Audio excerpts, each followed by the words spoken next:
Hey, before you watch this, you should know, really important, on September 28th, all of my show's content will be moving to my channel. That's youtube.com/Matt Walsh. Easy to remember. The link is in the description below. There will still be some content on the Daily Wire channel, but my daily show will be on my channel. We're making room for some new exclusive content on Daily Wire. A lot more on that later. I'm also making a lot of new content that you can only find on my channel. So subscribe to youtube.com/Matt Walsh and ring the bell to make sure you never miss out on a new video. Today on the Matt Walsh Show, violent insurrectionists descend this time on Louisville in response to the grand jury decision in the Breonna Taylor case. But almost everything BLM has said about the shooting of Breonna Taylor is a lie. Not that the truth matters to them, of course, but we'll talk about what the truth is in this case today. Also, 5 headlines, including the left fretting that Donald Trump won't submit to a peaceful transfer of power. That's a pretty rich charge coming from them as they continue to burn down our cities.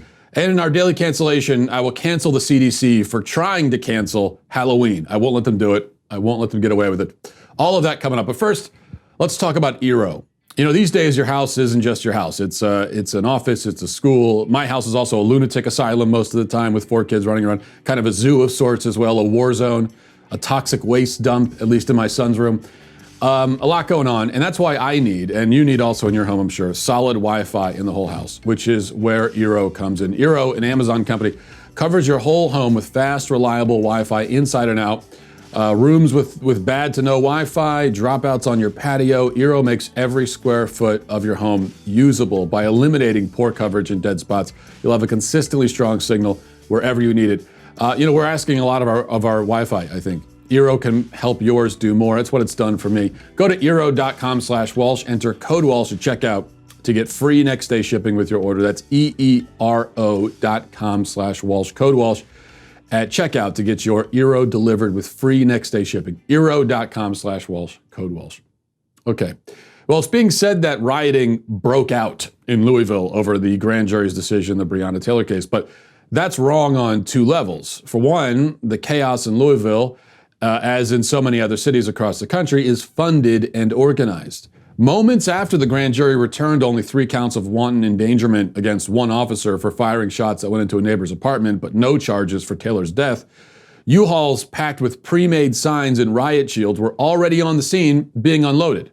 Now, it's clear that there's orchestration and planning involved. Also, these are not mere riots. These are violent uprisings with the clear and often stated goal of destabilizing the government and burning down the system. In other words, it's insurrection. So rather than riots breaking out, this was another campaign of insurrection being carried out. And the distinction is important. It's also important, though not relevant to the insurrectionists, that the narrative surrounding the Breonna Taylor case, advanced by BLM and Antifa and their allies in the media, has proven to be almost entirely false. The narrative in these high-profile police shootings is always false, of course. The only question is one of degree. Just how wrong will it turn out to be? In nearly all of the high-profile cases over the past few months especially, that answer has generally varied between extremely and incredibly. For example, the narrative around the Jacob Blake shooting in Kenosha claimed that he was unarmed and shot by cops while trying to get into his car after stopping to break up a fight. In reality, he was harassing his alleged rape victim, was armed with a knife, was reaching into his ex-girlfriend's car, which he was allegedly trying to steal when the officer fired. In the shooting of Deon K in D.C., we were at first told that K was an unarmed child shot in the back. As it turns out, he was an adult, a known gang member, and was shot in the chest while running towards officers with his gun drawn. The case of Ricardo Munoz in Lancaster, activists told us that he was a mentally disabled person randomly gunned down outside his mother's house. Some even said, there were some BLM people online saying he was an autistic child murdered by the cops. In reality, Munoz was 27 years old, was shot because he chased after a police officer while wielding a large knife. BLM has gotten almost every fact of every case wrong. Going all the way back to Michael Brown in 2014, who was claimed to have been murdered with his hands up while begging for his life. Forensic evidence, eyewitness reports eventually confirmed that he was actually shot while assaulting a police officer and trying to steal his weapon. And this after he had assaulted a store clerk and committed a robbery. So what about Breonna Taylor? Now, initially it was reported that police burst into the wrong apartment without knocking during a botched drug raid and murdered Taylor while she was asleep. That would be indefensible if it was true, but once again, it wasn't. As Kentucky Attorney General Daniel Cameron explained in his press conference on Wednesday, officers were serving a legal warrant at the right location, and they did knock before entering. An independent witness corroborates that they announced and identified themselves. Upon entering the residence, Breonna Taylor's boyfriend, Kenneth Walker, opened fire on officers. When police returned fire, Breonna Taylor was hit and killed. Here's Cameron at the press conference explaining some of this. Evidence shows that officers both knocked and announced their presence at the apartment. The officers' statements about their announcement are corroborated by an independent witness who was near in a proximity to apartment 4. In other words, the warrant was not served as a no-knock warrant. When officers were unable to get anyone to answer or open the door to apartment 4, the decision was made to breach the door. After breaching the door, Sergeant Mattingly was the first and only officer to enter the residence. Sergeant Mattingly identified 2 individuals standing beside one another at the end of the hall, a male and a female. In his statement, he says that the male was holding a gun, arms extended, in a shooting stance. Sergeant Mattingly saw the man's gun fire, heard a boom, and immediately knew he was shot as a result of feeling heat in his upper thigh. Kenneth Walker fired the shot that hit Sergeant Mattingly, and there's no evidence to support that Sergeant Mattingly was hit by friendly fire from other officers. Now, we should mention a warrant was issued for Taylor's apartment because there was reason to suspect that Taylor, or at least her apartment, was in some way involved in her criminal ex-boyfriend's drug enterprise. As court documents show, Taylor's car was spotted multiple times outside of a known drug house that was under surveillance by law enforcement. Taylor is on tape, reportedly, referring to the drug house while speaking to her then boyfriend while he was in jail. In 2016, the body of a murder victim was allegedly found in a car rented by Taylor, which she said she had lent to her boyfriend. Shortly after her death, the ex-boyfriend was again recorded in jailhouse phone conversations claiming that Taylor was, quote, handling his money. The point is that the warrant was issued for entirely valid reasons. The cops executed it according to the law, following all the proper protocols. Only opened fire after Walker had begun shooting at them. There is no basis for calling this a murder, much less a racist murder by agents of white supremacy. It's a tragic accident, a catastrophic confluence of events.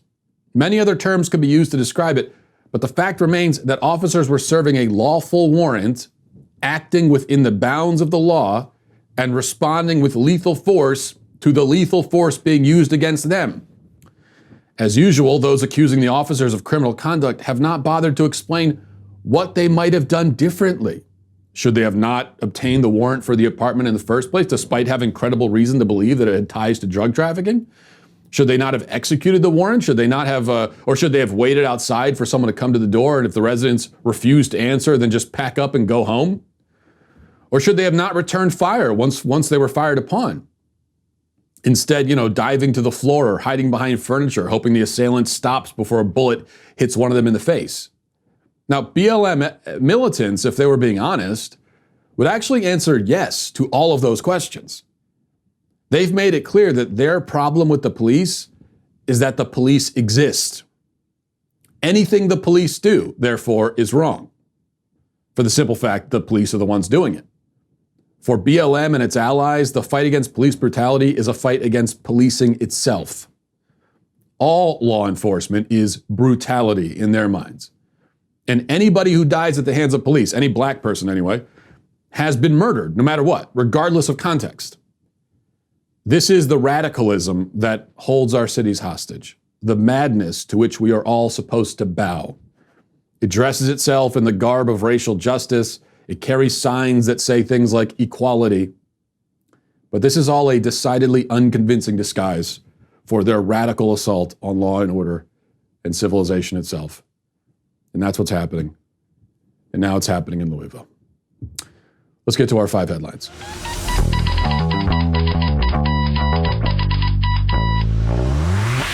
One of our really loyal sponsors and supporters of the show is Wise Company.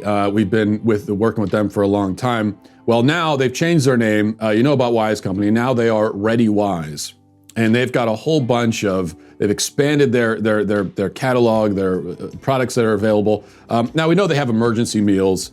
They've got freeze-dried fruits and vegetables for convenient on-the-go nutrition. But now they also have adventure meals for hiking, camping, other outdoor activities. And I know for me, my experience with Ready Wise is just a peace of mind, especially in these days, in these shall we call them uncertain times, to use the media phrase that we hear so often. And there is a lot of uncertainty, so I feel some peace of mind just knowing that I've got these meals and I'm prepared for an emergency if it should ever happen. Ready Wise makes being prepared simple and affordable. You can order online. You can have nutritious meals shipped directly to your doorstep. And when preparing our meals, all you need is just 4 cups of water. The water doesn't even need to be hot, so it's very easy for you. You simply pour the food into water, you stir and cover. After about 15 minutes, the meal is ready. Some meals can even be prepared directly in the pouch, eliminating the need for additional supplies. I've tried some of these meals, even though I've got the adventure meals. I've also got the ones for an emergency. I've tried them myself, and I can say that you can tell that there's a lot of crafting that goes into this. And they're good. They taste good, even though they're for emergencies. This week, my listener can get free shipping. My listeners can get free shipping at ReadyWise.com when entering Walsh at checkout or by calling 855-475-3089. ReadyWise has a 90-day, no questions asked return policy, so there's no risk taking the initiative to get yourself and your family prepared today. That's ReadyWise, ReadyWise.com, promo code Walsh to get free shipping today. All right. Yeah, you may have heard that I just said my listener can get free shipping. The one, Well, no, look, let's be honest. I have 2. So my one listener, the other one also. Both of you guys can get free shipping with ReadyWise. Okay. Speaking of the insurrection, 2 Louisville police officers, at least 2, were shot by a BLM militant last night. The violence wasn't just in Louisville. In Portland, they were throwing Molotov cocktails, as you can see here. Somebody, there we go, just peacefully firebombing the cops there. In Seattle, here they are beating a cop over the head with a metal bat. Peacefully, of course. This, of course, has been going on in those 2 cities for months, literally months, which is why those mayors should be in prison. They should be forcibly deposed and thrown in prison. They have abdicated their responsibilities, and they have to be dealt with. Wait until after the election if that's what you need to do. But then this cannot be allowed to continue. This goes way beyond politics. But that's Portland and Seattle. Back to Louisville, where the riots, the insurrection, was very violent, and it involved the attempted murder of at least 2 cops. Here's how Reuters described it, by the way. They said demonstrations in Louisville wore on past nightfall in defiance of a 9 p.m. curfew and remained mostly peaceful until several gunshots rang out in the midst of a skirmish between protesters and heavily armed police. Mostly peaceful until they tried to blow the brains out of 2 cops. Yes, well, things are always peaceful until they aren't, right? The Normandy landings were peaceful until the shooting started. The town of Sharpsburg was quaint and quiet and peaceful until the Battle of Antietam commenced. That's how it works. ABC 11 had a different spin. They said, Louisville officer shot, but unclear if tied to protests. Yes. Kind of reminds me of a Titanic passenger drowns, but unclear if tied to ship sinking. Same general idea. Now, Democratic Governor Andy Beshear in Kentucky spoke last night about the shooting of the police officers, and here's what he had to say. Hi, everyone. I know that with the events of today, many people are feeling powerful emotions, whether that's frustration, anger, concern, and many people have been out on the streets, especially in Louisville tonight, giving voice to those emotions. But sadly, we have seen at least one individual turn what were non-violent ways of expressing ourselves into the shooting of at least 2 law enforcement officers.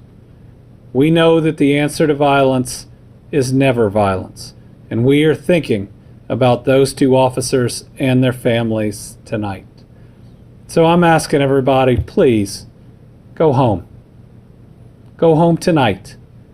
There will be many times over the coming days where there will be an opportunity to be heard, and so many people are listening right now. As your governor, I've promised to listen. But let's make sure we don't see any more violence tonight, and let's make sure that we find ways of expressing ourselves moving forward where your point and other people's points are made, and that hopefully we can not just listen, but we can hear. Everybody out there, stay safe. We care about each and every one of you. Good night. Yeah, that's what we call bare minimum, weak, pathetic. Obviously, he had to say something. He couldn't just completely ignore, as much as he probably would have liked to, the shooting of two of his police officers. But that's about as weak as a denunciation goes. And keep in mind, now, if I didn't know any better, and I didn't know the context, and I was just listening to the tone and the way this is approached, I would think that he was talking about, I don't know, some people spray painting, just some petty vandalism or something. No, this is the attempted murder of two police officers during violent riots. And this is how Bashir approaches it. And even that, he's going to get flack from the left for that, as pathetic and weak as it was. Number two, well, what's the media and the left freaking out about today? Not the violent revolution happening in our streets. They love that. Not the cops who were shot, bombed, beaten last night. They're in favor of that too. No, instead it's this. This is what they're worried about. This is what Trump said during a press conference, and we are supposed to be very, very concerned and scared and worried about this. Listen. Win, lose, or draw in this election, will you commit here today for a peaceful transferal of power after the election? And there has been rioting in Louisville, there's been rioting in many cities across this country, red and your so-called red and blue states. Will you commit to making sure that there is a peaceful transferal of power after the election? Well, we're going to have to see what happens. You know that I've been complaining very strongly about the ballots, and the ballots are a disaster. I understand that, but people are rioting. Do you commit to making sure that there's a peaceful transferal of power? We want to get rid of the ballots, and we'll have a very peaceful. There won't be a transfer, frankly. There'll be a continuation. The ballots are out of control. You know it, and you know who knows it better than anybody else? The Democrats know it better than anybody else. Go ahead. Oh no, he's not committing to the peaceful transfer of power. He's going to refuse. He's going to barricade himself in the White House and refuse to come out. He's going to stage a military coup, right? Yeah, that's a real concern. First of all, listen to the question again. Trump was asked if he would commit to transfer of power, win, lose, or draw. So they were trying to get him to agree to transferring power even if he wins. Very stupid question. And Trump's answer to it was fine. The only criticism I would have, the only one, is that I think he should have concluded his answer by politely inviting that reporter to kiss his ass. I think that would have been, that's the polite thing to do, and so I would have preferred that. But other than that, it was a fine answer. And also, it's if you want to misunderstand the point on purpose, then you always can, of course, if you're a dishonest person. But it's clear what Trump is getting at is like, I'm not, if I actually lose, okay, but there are concerns that the story will be that he lost even though he didn't. Okay, he's worried about the election being stolen from him. Biden and the Democrats are saying the exact same sorts of things. So if you have a problem with that kind of rhetoric, it is really on both sides. This is not a what about both. This is both sides. Both sides are saying this. So whatever criticism you have of that, it applies across the board. But also, I mean, the main point is this. You just cannot pretend, or you can pretend all you want, but you cannot be taken seriously in pretending that you care about a peaceful transfer of power while your people are currently, as we speak, in the process of burning down cities, shooting cops, beating cops, firebombing cops, okay? You cannot, months and months of this. And now you're pretending that you care about a peaceful transfer of power. It's too late for a peaceful transfer of power. We are already in the midst of a decidedly non-peaceful time in our country, and that is all on the left. Peaceful transfer of power. Yes. I'm very concerned about the peaceful transfer of power, he thought to himself as he threw a Molotov cocktail at police. And not only that, by the way, but they're openly promising to burn it all down, burn the system down, if Trump is reelected. So yes, but they're concerned about peaceful transfer of power. Sure. Number 3, President Trump yesterday announced an executive order. Let's listen to this. I will always protect the vital role of religion and prayer in American society, and I will always defend the sacred right to life. Today, I am announcing that I will be signing the Born Alive executive order to ensure that all precious babies born alive, no matter their circumstances, receive the medical care that they deserve. This is our sacrosanct moral duty.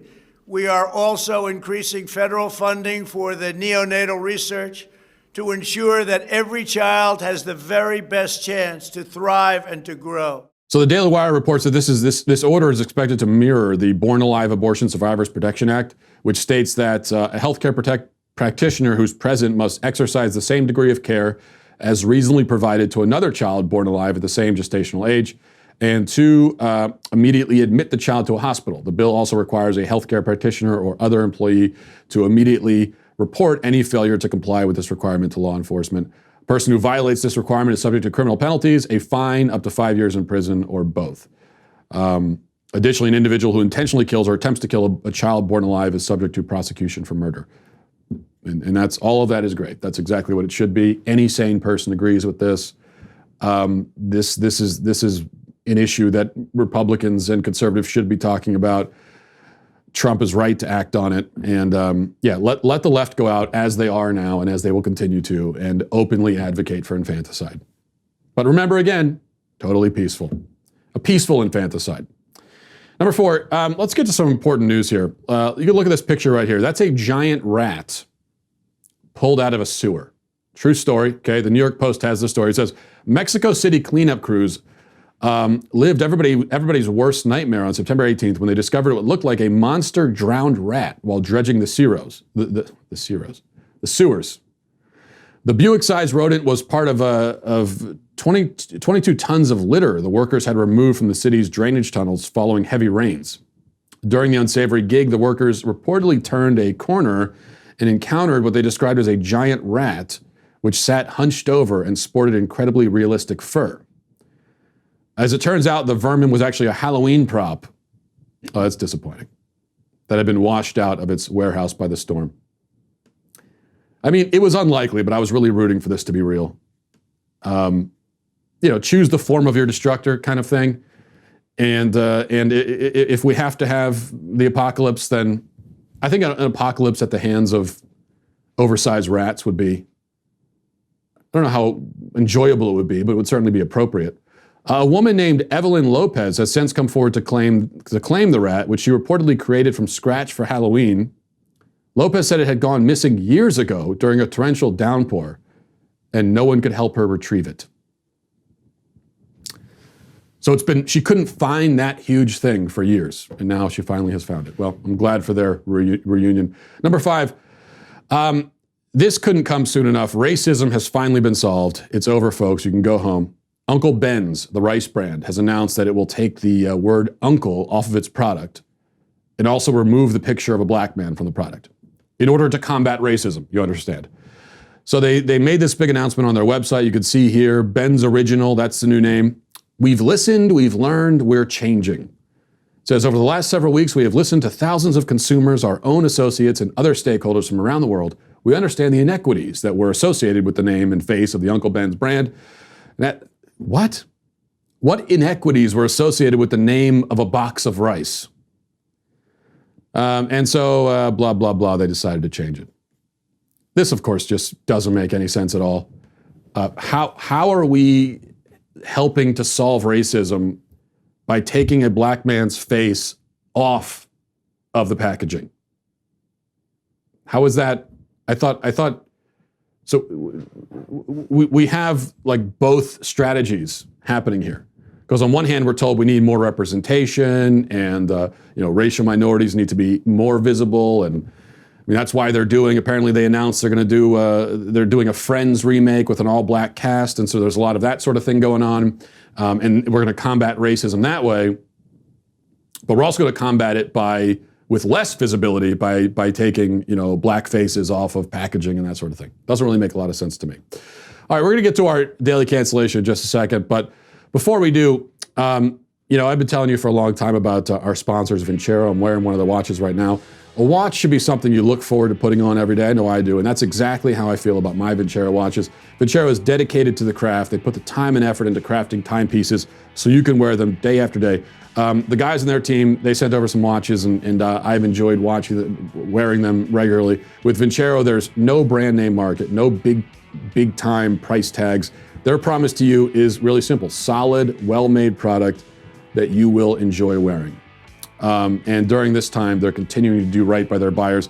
These guys, they know how important it is to shop from brands that you can trust. So you can check out their watches. Just go to vincerowatches.com/Walsh to get access to their exclusive discount. Vincero offers free shipping, 30-day returns, guarantees for your watches for 2 years. And that's why you can go look at the reviews. They got 22,000 five-star reviews, and that's what I trust, really. 22,000 people all agreeing. They can't be wrong. Take advantage of 20% off everything on their website. Vincero has styles for men and women, as well as accessories, wallets, bracelets, extra straps, sunglasses, all of that, incredible quality. Like I said, these are timepieces you will enjoy wearing every single day. If you don't, Vincero will make it right. That's their promise. If you don't love it, they will make it right by you, but you will love it, trust me. Go shop Vincero. The deal really is too good to pass up. Go to vincerowatches.com/Walsh. Do not pay full price on these beautiful timepieces. Take advantage of our exclusive discount and get up to 25 or 20% off your entire order. All right, let's get to our daily cancellation. Hey, by the way, there are so many ways you can enjoy the podcast. You can watch it, listen to it. Daily Wire members can now also enjoy our shows on Apple TV and Roku, so members can enjoy all the visual elements of this podcast and our other shows on your big screen, either live or on demand. Find the Daily Wire app on Apple TV or Roku, and you could download today. So I wanted to tell you about that as well. Now, today for our daily cancellation, we're going to cancel the CDC. It's a long past time for the CDC to face its cancellation. There have been many straws straining this particular camel's back. The straw that finally broke it is this.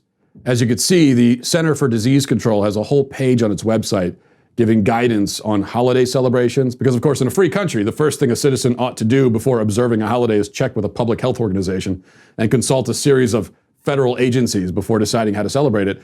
This is why, in my household, our tradition on Christmas morning is that we all wake up early in the morning in our Christmas jammies. Yes, I have Christmas jammies, and yes, I do call them jammies. What of it?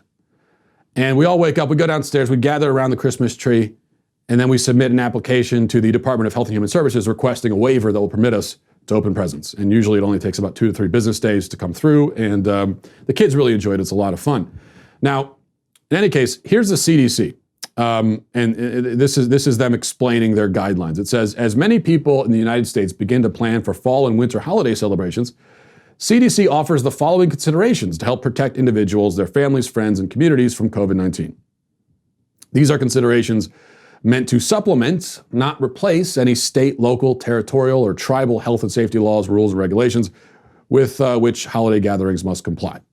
When planning to host a holiday celebration, you should assess current COVID-19 levels in your community to determine whether to postpone, cancel, or limit the number of attendees. Then it proceeds to give guidance on all fall holidays. And it lists those holidays as Rosh Hashanah, Yom Kippur, Halloween, Dia de los Muertos, Navratri, Diwali, and Thanksgiving. So I'll have to consult their Diwali guidelines later, but here's what it says for Halloween. It says, avoid these higher risk activities to help prevent the spread of the virus that causes COVID-19. It says, and then here are the high risk activities. Participating in traditional trick-or-treating, where treats are handed to children who go door to door. Having trunk or treat, where treats are handed out from trunks of cars lined up in large parking lots. Attending crowded costume parties held indoors. Going to an indoor haunted house where people may be crowded together and screaming. going on hay rides or tractor rides with people who are not in your household, using alcohol or drugs, which can cloud judgment and increase risky behaviors, traveling to a rural fall festival that is not in your community if you live in an area with community spread of COVID-19. So those are the things that you must avoid, according to your public health overlords. But not to worry, they do provide some low-risk, safe alternatives.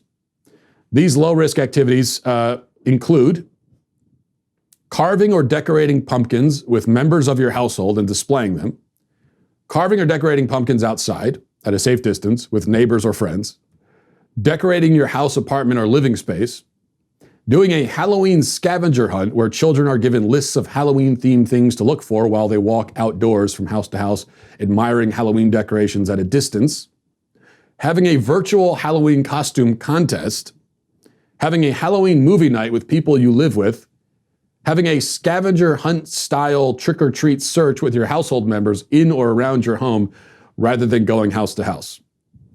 Okay, yes, decorate your home for a festive Halloween party and then invite no one over. Just sit there in your living room, alone, staring at the wall, weeping quietly while gorging yourself on fun-sized Snickers, or as I like to call it, a normal Tuesday night. Now, these suggestions are helpful from the CDC, but I'm afraid they may be giving us too much latitude. Some of these activities seem very risky, in fact, like carving a pumpkin. There's the obvious danger that the knife might slip. You might disembowel yourself accidentally. I have 2 cousins and an uncle who all died that way. It was a bloody night, which, wasn't such a bad thing, I guess, given that it was Halloween. But also, when you go outside to place your pumpkin on the porch, can you be sure that at the same moment your neighbor might not be walking to his car across the street and then cough and a stiff breeze might carry the COVID virus directly into your nostrils? I mean, you might say, well, then I'll wear a mask. Well, of course you will, but then the virus might enter through your eyes. And then you say, well, then I'll wear a face shield. Okay, fine, but the virus might go into your ears or it might attach yourself to your clothes. And then later that night, while you're getting changed for bed, it might leap into any number of exposed orifices. Now, the risk of any of this happening is somewhere in the neighborhood of like 0.00000000000000001%, but it's not non-existent. There is some risk. And what we've learned in recent months is that we simply cannot afford to take any risk of any kind at all, ever, period. Unless, of course, you are not a lunatic and you prefer to actually still live a human life, you selfish bastard, and maybe you've come to terms with the fact that you're mortal and risk will always be there and eventually you will die, probably not of COVID, but of something. So hiding in your home, huddled under your blanket, is not only a pathetic and dreary existence, but ultimately futile. You're going to die anyway.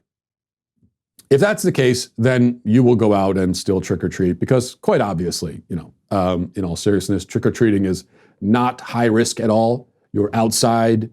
Kids are the ones doing it. They aren't likely to contract or spread the virus anyway. They're already wearing, many of them, masks and gloves for the costumes. They aren't bunched together in tight groups. Their interactions with the people answering the door are brief. If this is high risk, then literally anything is, which brings us back to huddling in our homes under the blankets.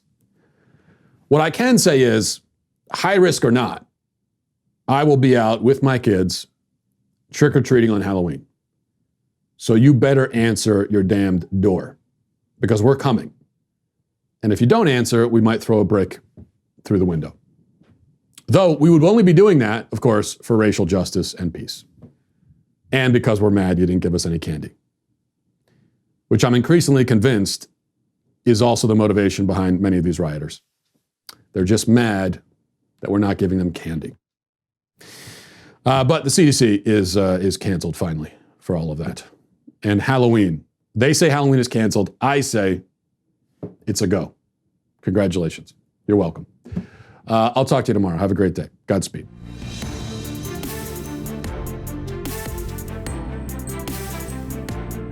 The Matt Walsh Show is produced by Sean Hampton, executive producer Jeremy Boring. Our supervising producers are Mathis Glover and Robert Sterling. Our technical producer is Austin Stevens, edited by Danny D'Amico, and our audio is mixed by Robin Fenderson. The Matt Walsh Show is a Daily Wire production, copyright Daily Wire 2020. Hey everybody, it's Andrew Klavan, host of The Andrew Klavan Show. You know, some people are depressed because the American Republic is collapsing, the end of days is approaching, and the moon has turned to blood. But on The Andrew Klavan Show, that's where the fun just gets started. So come on over to The Andrew Klavan Show and laugh your way through the apocalypse with me, Andrew Klavan.